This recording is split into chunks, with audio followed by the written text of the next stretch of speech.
Lo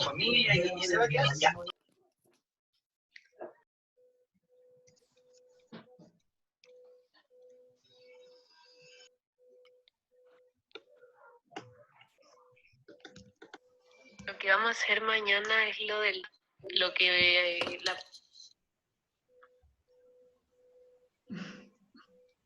Okay, can we start? How are you doing? Hi, Miss. Hi, Miss. How are you? Hi, Miss. Guys, did you read the chapter I left on you on the virtual room? Okay, Yes. good. So you should be ready to answer a few questions, I guess. What is not well seen by the Austrians?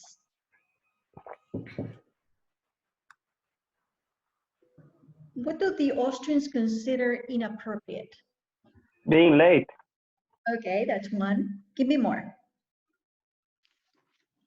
Dress not formal Okay, being dressed not formally. at the meetings.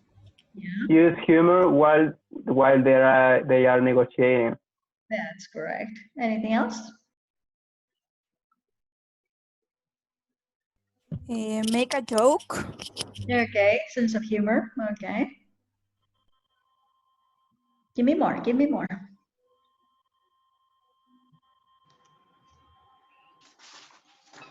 Use the in bad way the time. Yeah, okay. Yes. Invite them to an activity while they are negotiating. Okay, right. So that is not being formal also. And what about the age?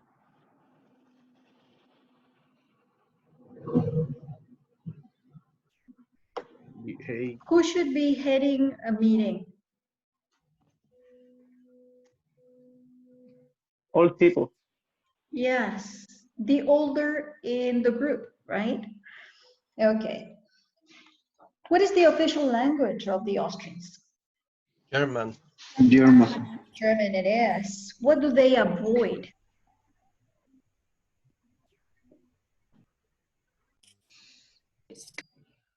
What do they avoid? confrontation. Confrontation, right. Okay, good. What do they like when they have a meeting with foreigners? What do they like the foreigners to tell them? About their landscapes, Mm-hmm. about the music and culture of Austria, to talk about that.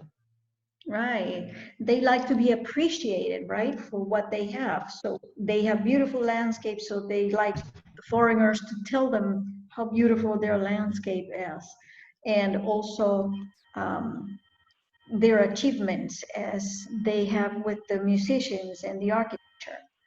Okay, I'm going to share the screen now, and we are going to start with culture. And I think it's this one.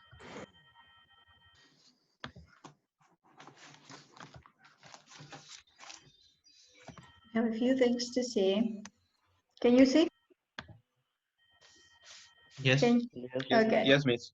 Okay, so we're going to start first with the definition of culture. What is culture? We're going to see, as I told you last class, we have to see three models of culture. We're going to stop today with the Hofstede's model, which is the first one. Okay, with that, I'm going to give you some activities that you're going to have to prepare for next. So let's start with culture. What is culture? There is a word there that it says that it's pervasive. Pervasive refers to what covers everything we do, all our behaviors, all our daily routines.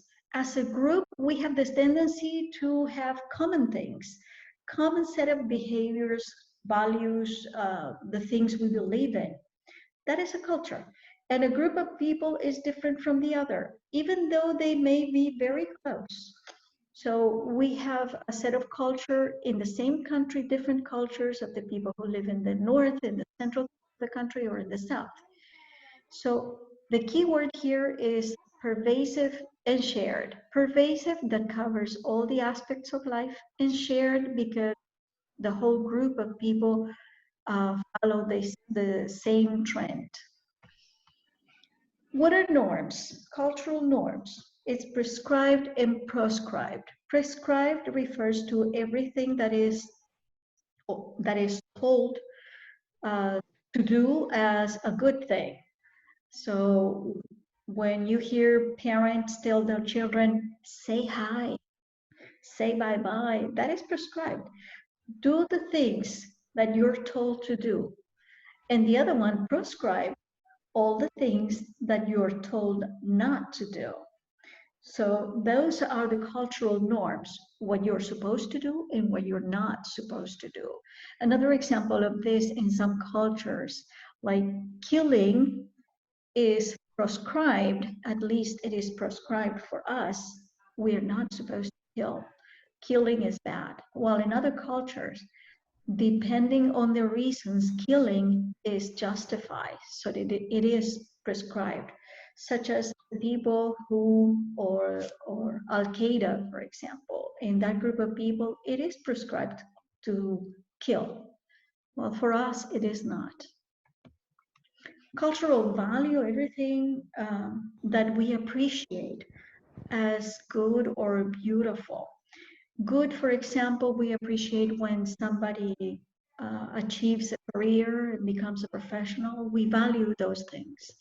We value being honest, beauty of the animals, the nature, the beauty of certain achievements people do, the generosity of people. Those are values we appreciate.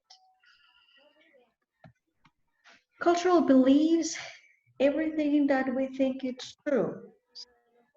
Depending on the group, there are some beliefs that we take as true. The one that I said before, like Al-Qaeda, for example, they value certain things that we would not. So depending on the culture, and that's why it's so important when we are negotiating with different cultures to understand what they value and what they don't value. So what they appreciate and they don't appreciate. So those are different beliefs, like religious beliefs, for example. Cultural symbols refers to all the artifacts, all the logos, all the symbols that identify something. Statues, landscapes identify certain places, like the Alps, for example, the Andes Mountains, the cross as a symbol, flags, logos, buildings. All of those are cultural symbols that identify a group of people or a specific area, like the Statue of Liberty, for example. We see the Statue of Liberty and we immediately identify it with the United States and specifically with New York, like the Eiffel Tower.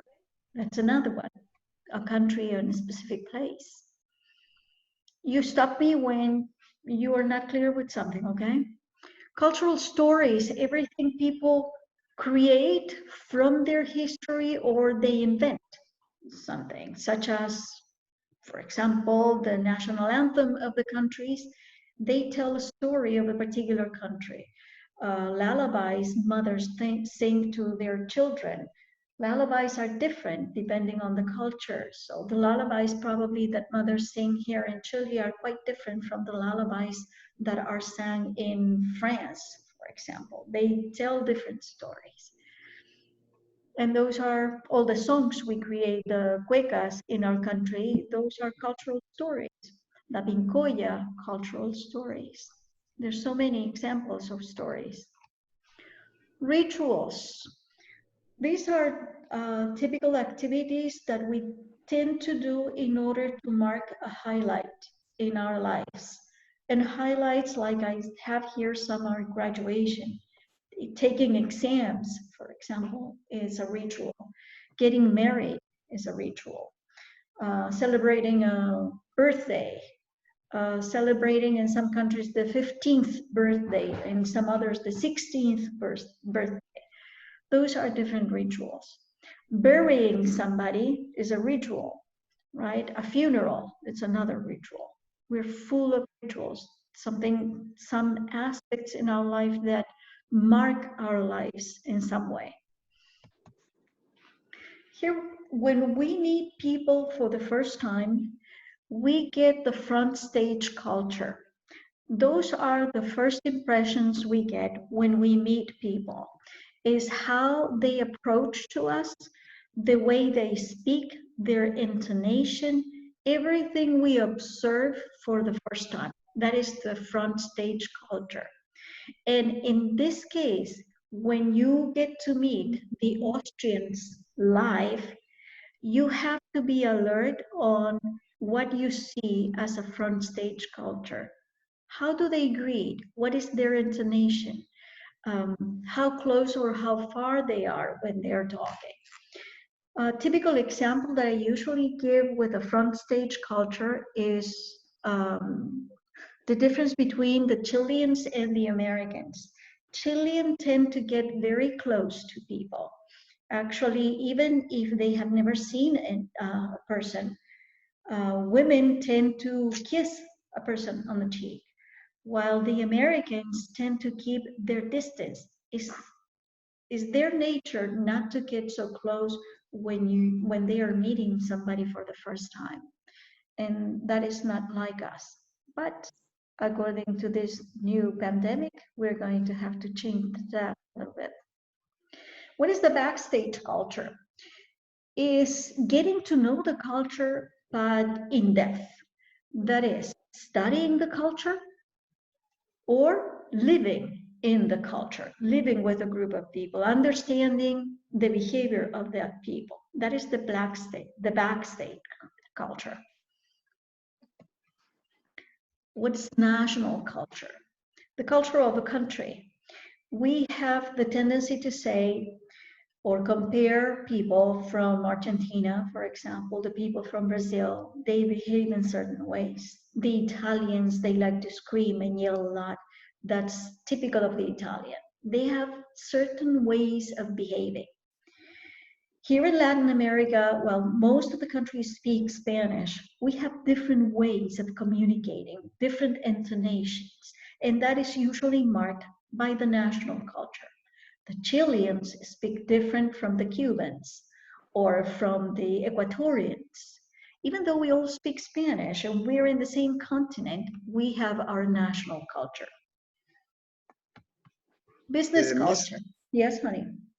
Mr. Cancino is waiting to enter. Okay, let me see. Mhm. Let me see if I can invite him. Why is he waiting? I didn't put any IDs. Did you have any problems entering? Did you have problems entering? No? No. No. Tell them to get out because I don't have any IDs. I didn't put any IDs at all. So tell him to get disconnected and try again. Okay, Okay. the same way you did, please. Okay. Okay. Okay, so here we go again. Enter that. And we were talking about business culture. Business culture is quite specific of a group of people, and it depends on the occupation of the people also. But in general, we have some differences. In our business culture here in Chile, we have the tendency to set the time and not to be punctual in the time we set. Even though we make the invitation ourselves, we don't respect the time very much. While in other cultures, time is crucial. Like the Japanese, for example, if they tell you that the meeting is at a certain time, you should be there a few minutes before the meeting starts. If you're not there, they're going to consider that disrespect, and therefore the intention of not having that business. So certain aspects that you have to consider. Same thing, another aspect that we should also talk about is when we make business with the Arabs, we have the tendency to cross legs. And we have the tendency to show the sole of our shoes. If you do that with the Arabs, they're going to be feeling insulted. Those are different aspects that we need to consider. When we hand a business card, for example, the Japanese, the Koreans, most of the Asian people, they take the card, they appreciate the card, they read the card carefully. What do the Chileans do? We receive the card and we put it away. So those are aspects, depending on the culture, is how we are supposed to behave. That's why it's so important to study the culture before celebrating a meeting. Occupational cultures, depending on the activity people do, they have different ways of behavior. They have different dress codes. They have different codes of language also. So we have, or you have, as international business engineers, you're going to be able to land in different occupations. So you may be landing in the business of agriculture, for example. Some of you are going to be landing in the business of medicine, pharmaceuticals. So in different areas, in different occupations, you're going to have to be adapted to the language and to the occupational culture where you're going to be landing. Even though you, as international business engineers, you are going to have your own behavior and your own language code. Organizational culture. This is for every company has its culture. If we take, for instance, the university as an organization, we have our own culture, we have our own norms, the way we behave, the way we deal with people. If we consider the campus of Santiago and the campus we have here, if you go to Santiago, the environment is absolutely different. They have their own culture, even though the campus belongs to the same university. So there are subcultures that are evolving in different areas and in different organizations. Here we are going to start with the Hofstede's model, the national culture. The Hofstede model studies national and also the managerial or organizational culture. We are going to see both today.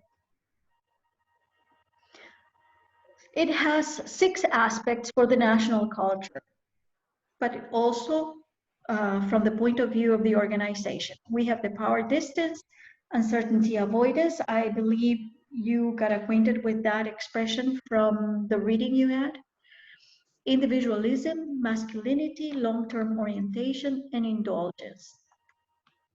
Let's see the first one, power distance. Let me give you an example. You're going to have this PowerPoint, so you're going to see some of the points that I put there to clarify what power distance is.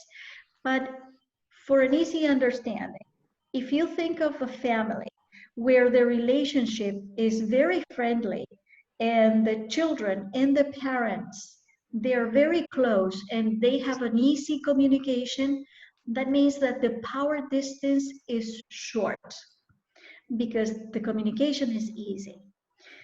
If in different family, the parents has a very strong power over the children, and it's not easy for the children to get close or to have an easy communication with the parents or the father in this case, the power distance is greater. The same thing happens with the organization. If the boss is almighty boss, right, is at the head of the company and it's not easy to reach the boss, that means that the organization is more vertical and the communication is harder. So the power distance is greater. The easier the communication, the easier the access the employees have with the managers, the power distance is shorter.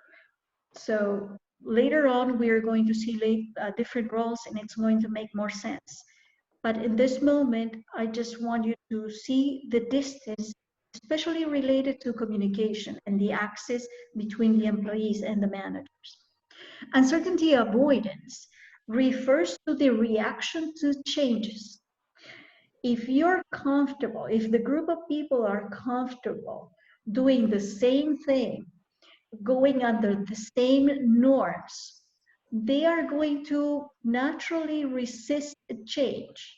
While some other cultures, they accept very well different things, new things. They like to explore new things. In some other cultures, they're very comfortable. So when the uncertainty avoidance is high, it means that the group of people or that culture has a high resistance to what is new, to what is different. Okay, they like to be sure of what they do with what they already know. They're not very open. If the uncertainty avoidance is low, it's because people are willing to experience new things. They're willing to try new things. And in that aspect, if we're thinking of putting a company in another country to go international, for example, or to put a product in another country, if this country has a high uncertainty avoidance, that means that it's going to be kind of difficult to put that product in that country, because people are not going to be willing to try your product so easily. And that means that you're going to have to invest some resources in marketing and making the people get to know the product or the company that you're putting in that country. Is that clear? No? Yes. Thanks. Okay, let's go with the other one.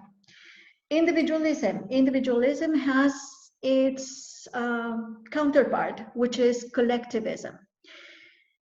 Individualistic people, they like to do things all by themselves, and the achievements and the failures are their own responsibility. What is the opposite is collectivism. In collectivism, decision-making is made by a group of people, and when there is a failure or when there is a success, the success is for all, or the failure is for all. And the responsibility is of the entire group. While individualism, there's usually one single boss making the decision. That means that individualism is very much related to power distance. If there is a power distance, that means that the relationship in the organization or in the culture is not made within a group, or the opinion of others is made by a single person. With masculinity, it doesn't only refer to the gender roles in the organization or in the culture itself, it also is related to what is being generous from one aspect, which has a tendency of being more feminine or having more social aspects in benefit of society, which tends to be more feminine. Masculinity is related to being focused on success. For example, if you have to do the work, you pay more attention to the work that has to be done until you achieve the success. In some cultures, that is considered, but is also considered another aspect. The family life, for example, is also considered. That has a tendency of being more feminine than more masculinity. Okay, so it doesn't only refer to the role of a man or the role of the woman. It's what is the tendency of the culture. If they are compatible between work and their leisure time, the time for pampering yourselves, for giving yourself some benefits, vacation benefits, or family relationship, or friend relationship, that is not a masculinity aspect in that culture. It's more of a feminine.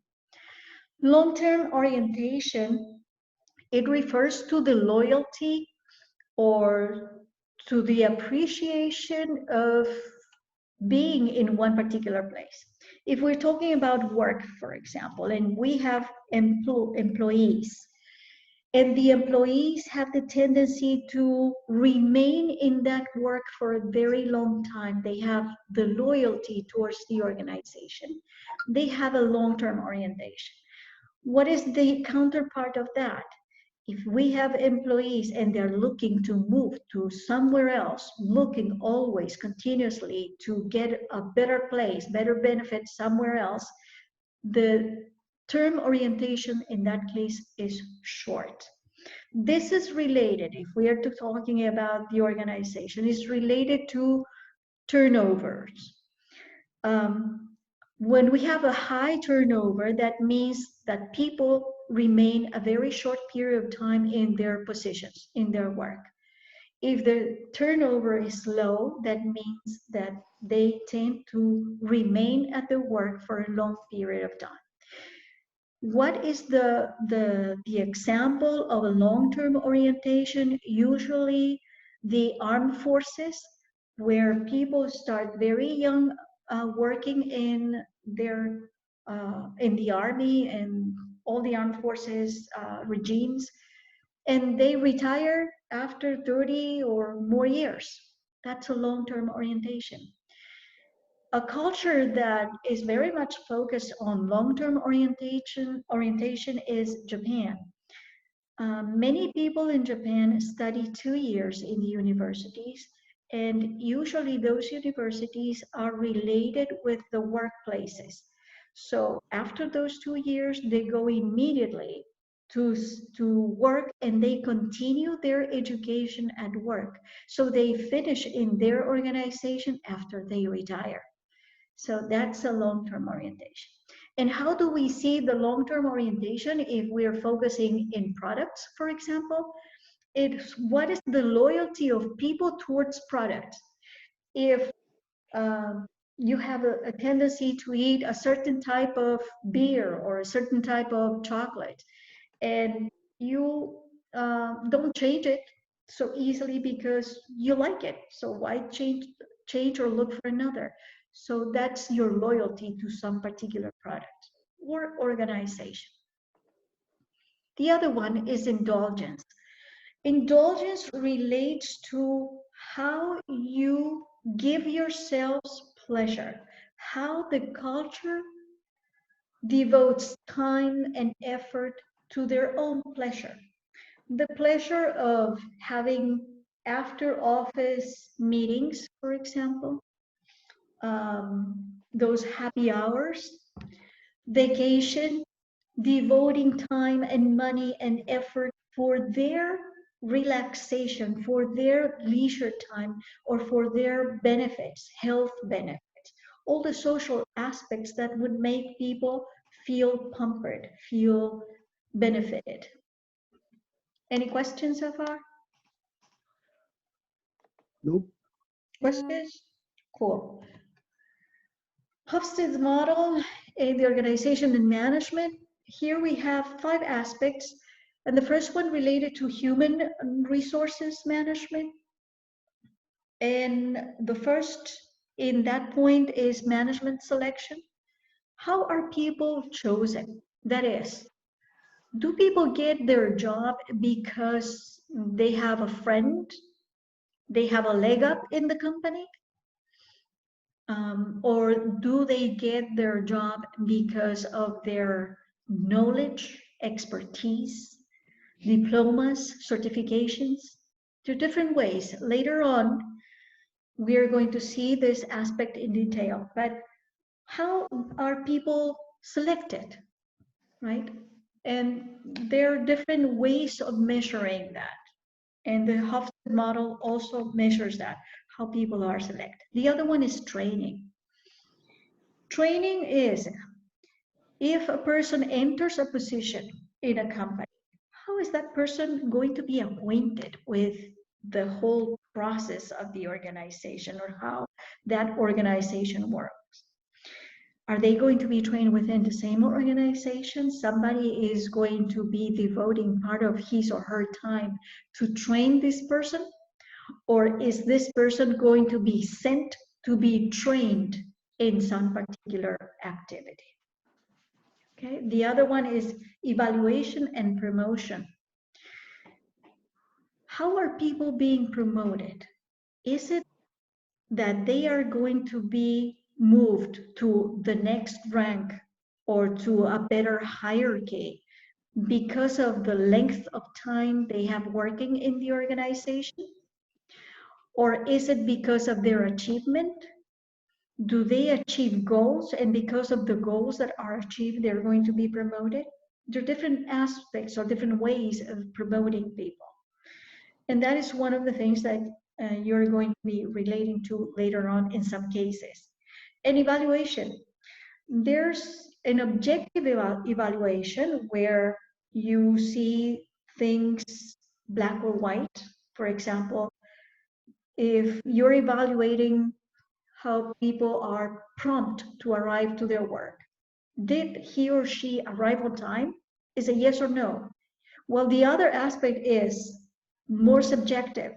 Well, the person did not arrive on time because there was a car accident, right? So he or she couldn't arrive on time. There are some traces of flexibility in the evaluation. In the bureaucratic management, you don't have that flexibility, but we're going to talk about that later in the other unit. Remuneration. What makes the difference when you're making money? Are you paid the same as the other person while you're doing the same type of job? Or is that related to the promotion or the selection? So how is the remuneration? Is it all equal for everybody? Can it be equal for everybody, or can it not? Leadership styles. This you probably remember, the leadership styles, the democratic, the laissez-faire, and the other one is, what's the other one? Hello. You must have seen this in Spanish. Authoritarian, right? Authoritarian? Yes, the authoritarian. Very good. Motivational assumptions. What motivates people to remain in one particular place in the organization? What motivates people to continue working in that place? Is it because there is no choice? Is it because they offer good benefits? The pay is good? What motivates them? Or is it because it means that it's going to be a good starting point to enter maybe a better place? There are different motivations in the organization. And that is good to know, to see if the people are going to remain in the organization for a long period of time, or the turnover is going to be high. Decision-making and organizational design. We have 3 designs in the organization that is related to the decision-making. The first design is vertical, and the decision-making is going to be done individualistically. That means without the opinion of the group. So it's going to be done by one person. While in the organizational design, which is horizontal, the communication is easier, and the decision-making is going to be made by the collective. The third one, which is mentioned in theory, but it hasn't been seen in the praxis, is the circular organizational design, where everybody interacts at the same time and with the same level of decision-making. That hasn't been seen, it's only theory so far. And the strategy, depending on the effects of culture, the type of strategy that is going to be implemented. We're going to talk about strategy almost by the end of this semester when we talk about types of planning, and then we're going to refer to strategy as a whole. Any questions? No. All clear? Good. Okay. So we're going to leave this up to here. I'm going to upload this to the virtual room. Have you been working on, this is for next class. Have you been working on the, what is it, on the companies? No. No. Well, I want to, because I'm going to see you until next week, right? I mean, next Friday. Have you made your groups? Have you organized yourself? Yes. Cool. Yes, miss. Great. So what I want you to do for next class are two things. You have to, let me see, I wrote it down here. First, identify the companies. Start working with the companies. And I'm going to give you until Tuesday next week to present the companies. Okay, you're going to present as groups. You're going to present on PowerPoint the companies you have been working on. Remember that you cannot repeat companies. And through the Hofstede model, I want you to look and Google the Hofstede model, but in relation to the Austrians. So what you're going to do is, what is the power distance of the Austrians? Is it high or is it low? The Google has a graphic of power distance for different countries, for different cultures. I want you to look into that and tell me, how is it for the Austrian culture? Is that clear? Yes. Yes, miss. Oh, so now you have two things. Next Friday, we are going to finish with the other two models of culture. We're going to check on the companies you have already been working on. And we are going to talk the Hofstede model in relation to the Austrian culture. Good. Miss, Honey? are one company or 10 companies? No, remember that you are going to be as a group. As the entire class, you're going to have 10 companies. One company per group. You got it? So as a class, as the entire class, you should have 10 groups. Each group, one company. Got it? Yep. Got it. Yes. Okay. Now let me call the roll. Do you have any questions about the Hofstede? No, miss. Cool. Camila Studillo, are you here? Yes, present. Thank you. Marcelo Cancino, did he get in? Yeah, here. Okay, good. Why did you have the problem? Was there a connection problem, Marcelo? Yeah, I don't know what really happened, but You're just here now. yeah. That's Giorgio Canessa. Here. Thank you. Martin Serna. Martin. He's not in today. Martin Serna. No. Paula Cheuque. Present, miss. Thank you, honey. Daniela Cortez. Present, miss. Good. Daphne Diaz. Present, miss. David Donoso. David, did you find a group? Present. No, miss. Okay. I don't have group. Guys, let me see how many of you are here. You're only 37. And I'm considering 10 groups. So there must be some group or a group with fewer than 4. Can you consider David in that group? Can you get organized with that? Here in my group. With Okay, Cancino, great. Gelos, y company. Okay, David, problem solved? Thanks. Okay, Felipe Dueñas, are you here? Here. Good. Sofía Flores? No? Sofía Flores? Okay. Present, miss. Oh, okay. Okay, better late than never. Marcelo Gelos? Marcelo? Okay. Antonella? Present. Okay, I can see the picture, beautiful picture. Sebastián Guerrero? Present, miss. Thank you. Vanessa Labra? Present, miss. Thank you. Juan Pablo Mayorga? Present. Miss, sorry, I am Martina. I'm here. I was in the bathroom, so I wasn't there to answer All the right. list. Sorry, but I was Okay. here the entire Okay. class. All right. I didn't need that much detail, though. Okay, good. Francisca Molina, are you here? Present, miss. Thank you. Stephanie Montoya? Present, Miss. Thank you, honey. Gladys Olivares. Present, Miss. Okay. Carlos Órdenes. Present. Thank you, honey. Guillermo Peña. Present, Miss. Thank you, babe. Felipe Pichara. Here I am. Good. Manuel Pinto. Present, Miss. Thank you, babe. Giorgio Prato. Present, Miss. Okay. María Josefa Ramírez. María Josefa. Present, Miss. Thank you, honey.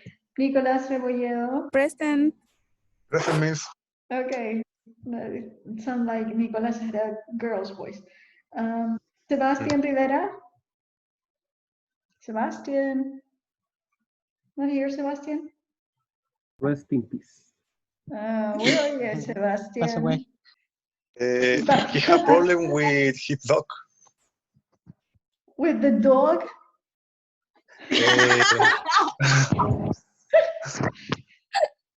Alexander Rodriguez, are you here? Yes, present, Miss. Sí, Fabiola Rojas. Present, Miss. Thank you. Daniela Romero. Present, Miss. Thanks. Valentina Rubilar. Present. Good. Diego Valenzuela. Present, Miss. Thank you, babe. Emerson Vasquez. Present, Miss. Sebastián Vera. Good. Ignacio Vergara. Present, Miss. Thank you. Valentina Villanelo. Present, Miss. Thank you. Jasmine Villarroel. Present, Miss. Thank you, honey. And Camila Yañez. Present. Thank you. Thank you all, guys. Be safe, stay home, and I'll see you Friday. Okay, don't forget to do homework. Take care. You too. Bye-bye. Bye-bye, Bye. Miss. Thank you. Bye. Miss, bye. Bye. Bye, Miss. Bye-bye. Bye-bye.